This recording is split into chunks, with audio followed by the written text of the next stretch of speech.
+2 കഴിഞ്ഞ് പിന്നെ ഒരുവിധം എല്ലാ കൂലിപ്പണിക്കും പോകൽ തുടങ്ങി.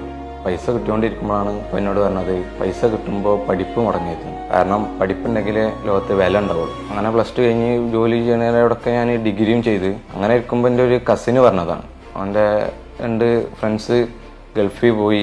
ഓയിൽ ആൻഡ് ഗ്യാസ് ആണ്, അത്യാവശ്യം സാലറി ഉണ്ട് എന്ന് പറഞ്ഞപ്പോൾ സാലറി ഉണ്ട്, ഒരു 6 മാസം കോഴ്സ് എന്ന രീതിയിൽ പെട്ടെന്ന് ജോലി ആവുമല്ലോ എന്ന രീതിയിലാണ് oil and gas field choose ചെയ്തത്. ഇവിടെ സ്കിൽ വിസിറ്റ് വന്നപ്പോൾ ഒരു ചെറിയ ഇതുണ്ടായിരുന്നെങ്കിലും ഇപ്പോൾ ഇവിടെ പങ്കെടുത്തതിന് ശേഷം ഒരു ലീഡർ എന്താണെന്നും ഒരു പ്രൊഫഷണൽ എന്താണെന്നും മനസ്സിലായത് ഇവിടെ വന്നതിന് ശേഷമാണ്. പിന്നെ ക്ലാസ് ക്യാപ്റ്റനാക്കി, ആ ക്യാപ്റ്റനാക്കിയതിലൂടെ ഓരോന്ന് പ്രസന്റ് ചെയ്യാനും പിന്നെ ഇവിടുത്തെ 4 ദിവസം ക്ലാസ് കഴിഞ്ഞ് 5-ാം ദിവസം ICLM ആണ്. ഈ ഒരു ICLMലൂടെ പ്രസന്റ് ചെയ്യാനും അങ്ങനെയാണ് പ്രസന്റേഷൻ സ്കില്ല് ഡെവലപ്പ് ചെയ്തത്.